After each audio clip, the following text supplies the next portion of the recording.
News Tamil நேயர்களுக்கு வணக்கம். மணிரத்னம் அவர்களுடைய டைரக்ஷன்ல கமலஹாசன், சிலம்பரசன், த்ரிஷா, அசோக் செல்வன் இப்படி ஏகப்பட்ட நட்சத்திர பட்டாளமே நடிச்சிருக்கிற திரைப்படம் தான் தக் லைஃப். சோ கமலஹாசன் அவர்களுக்கா இருக்கட்டும், சிம்பு அவர்களுக்கா இருக்கட்டும், ஒரு பெரிய கேப் கழிச்சு இந்த ஒரு திரைப்படம் ரிலீஸ் ஆக இருக்கு. இப்போ அதோடைய FDFS செலிப்ரேஷன் ஸ்டார்ட் ஆயிருச்சு. நம்ம இருக்கிற இடம் சென்னை ரோகிணி தியேட்டர்ல இருக்கும்.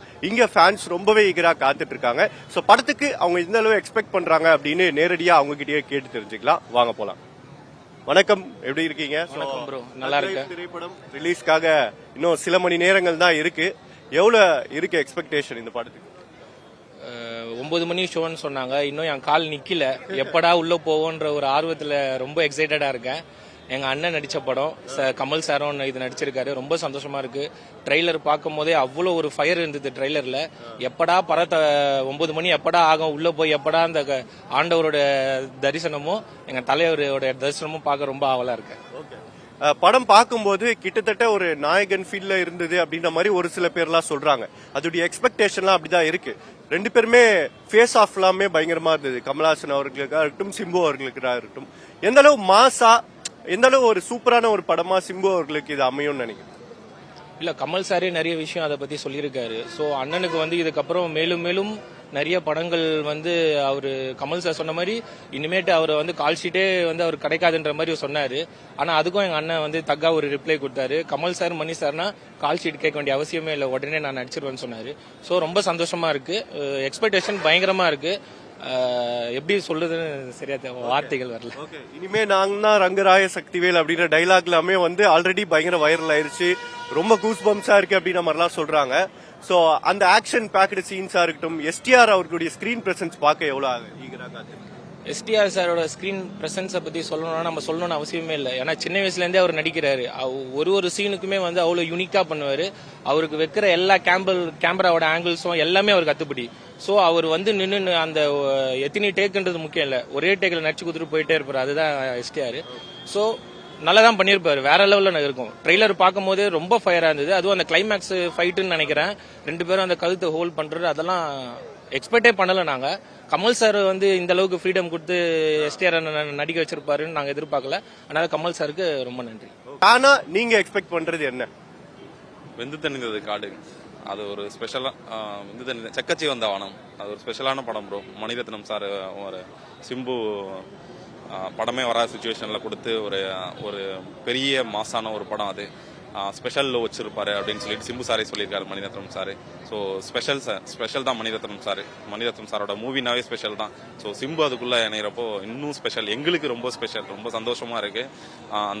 இந்த படத்துக்கு கேட்டோம்னா அந்த ஸ்கிரீன், கமல் சாரோட அந்த கழுத்தை பிடிக்கிற சீன் அப்படியே தெரிக்கும்னு சொன்னாரு. ட்ரைலர் செம்மையா இருந்துச்சு, தெரியா இருந்துச்சு. இன்னும் தியேட்டர்லாம் என்ன நடக்க போகுதுன்றத எதிர்பார்க்கவே முடியல. என்ன நடக்க போகுது, கண்டிப்பா தியேட்டர் தெரிக்கும் தான் நாங்களும் எக்ஸ்பெக்ட் பண்றோம். படம் வேற லெவல்ல இருக்கும்னு நினைக்கிறோம். ஏன்னா பயங்கரமா செலிப்ரேஷன் போயிட்டு இருக்கு. எல்லா ஸ்டேட்லயும் போயிட்டு செலிப்ரேட் பண்ணிட்டு வந்துட்டு இருக்காங்க. ஸோ படம் ஹிட் ஆயிடுச்சுன்னா கையில பிடிக்க முடியாது. இந்தியால பிக்கஸ்ட் ஒரு கலெக்ஷனா இது நிற்கும் அப்படின்னு தான் எக்ஸ்பெக்ட் பண்றோம். இந்த கலெக்ஷன் பத்தி பேசும்போது எங்க பார்த்தாலும் சிம்பு அவர்களுடைய பெயர் சொன்னாலே அந்த ப்ரொமோஷன்ல பயங்கரமான ஒரு ரெஸ்பான்ஸ் இருக்கு. ரசிகர்கள் பயங்கரமா ஆர்ப்பரிக்கிறாங்க, கத்துறாங்க.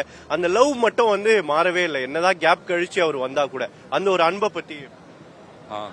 லாயாலிட்டி ஃபேன்ஸ் நாங்க எப்படி சொல்றதை விட OG ஃபேன்ஸ் சொல்லலாம். ஏன்னா இப்ப அதான ட்ரெண்ட். சோ OG ஃபேன்ஸ் நாங்க ஆரம்ப காலத்துல இருந்தும் சரி, இப்ப வரைக்கும் சரி, படத்துக்காக நாங்க ஃபேன் இல்ல, நாங்க அண்ணனுக்காக ஃபேன். சோ அதனால அவர் எவ்வளவு கோ த்ரூ பண்ணாருன்றது எங்களுக்கு தெரியும். அவர் எவ்வளவு டவுன்ஸ்ல இருந்தாரு, எவ்வளவு கஷ்டப்பட்டாரு, எவ்வளவு பேர் அவரை எவ்வளவு சொன்னாங்க, அதெல்லாம் காதுல வாங்காம நான் வருவேண்டான்னு நின்னாரு. சோ அவரு அந்த மைண்ட் செட்ல இருக்கிறாருன்னா அது காரணம் நாங்க தான். சோ நாங்க ரொம்ப பெருமைப்படுறோம். நாங்க எங்க அண்ணனுக்கு ஃபேனா இருக்கிறதுக்கு நாங்க ரொம்ப பெருமைப்படுறோம். ஃபேனுன்னு சொல்றதை விட OG ஃபேன் சொல்றதுல நான் ரொம்ப பர்சனலா பெருமைப்படுவேன். தக் லைஃப் பொறுத்த வரைக்கும் AR ரஹ்மானுடைய மியூசிக் இருக்கு, மணிரத்னம் சார் டைரக்ஷன், ஏகப்பட்ட ஸ்டார் காஸ்ட், இதெல்லாம் தாண்டி பார்க்கவே ஒரு பயங்கரமான ஒரு சினிமாட்டிக் எக்ஸ்பீரியன்ஸ் கொடுக்கும்ன்ற ஒரு எதிர்பார்ப்பு இருக்கு. இல்ல நீங்க நினைச்சிருக்கீங்க? நான் ஆக்சுவலா கமல் அண்ட் STR 2 பேருக்கு தான் வந்தேன். அவங்க எடுத்துட்டு பார்த்தா வேற யாரும் எனக்கு தெரியல. அவங்க தான் மிகப்பெரிய ஐகானிக், அவங்க தான் 2 பேருமே. ஸோ செல்லிங் பாயிண்டே அவங்க 2 பேரும் தான். ஸோ அவங்கள தவிர்த்துட்டு பார்த்தா AR ரஹ்மான், அப்புறம் மணிரத்னம் ஆஸ் யூஷுவல். ஸோ அவங்கள தவிர்த்து நான் வேற யாரையும் ஸ்டார்டமா பார்க்கல. இவங்க 2 பேரும் தான் மெயினா. அது ஆன்டகனிஸ்டா STR பண்றது எனக்கு ரொம்ப ட்ரைலர் பார்த்தோன்னே ஐம் ரியலி ஷாக்ட் ஆக்சுவலி. ஒரு ஆன்டகனிஸ்டாக இது வரைக்கும் அவ்வளோவா பார்த்ததில்லை நாங்கள். மன்மதனில் ஒரு கிரே ஷேட் பண்ணியிருந்தாரு, ஸோ அது பீக்காக இருந்தது. ஸோ அதே மாதிரி ஆளவந்தால ஒரு நெகட்டிவ் ஷேடு நந்து கேரக்டர் நம்ம ஆண்டவர் பண்ணியிருந்தாரு, ஸோ அது ஒரு நெகட்டிவ் ஷேடு. இப்போ எஸ்டிஆர் வந்து இப்போ படம் ஃபுல்லாக ட்ராவல் ஆக போகிற நெகட்டிவ் ஷேடில் அவர் எப்படி பண்ண போகிறாரு, அவங்க ரெண்டு பேருக்கு ஏன் கிளாஷ் ஆகுது அப்படி என்னன்றது தான் எக்ஸைட்டிங் ஃபேக்டராக இருக்கும் அப்படின்றது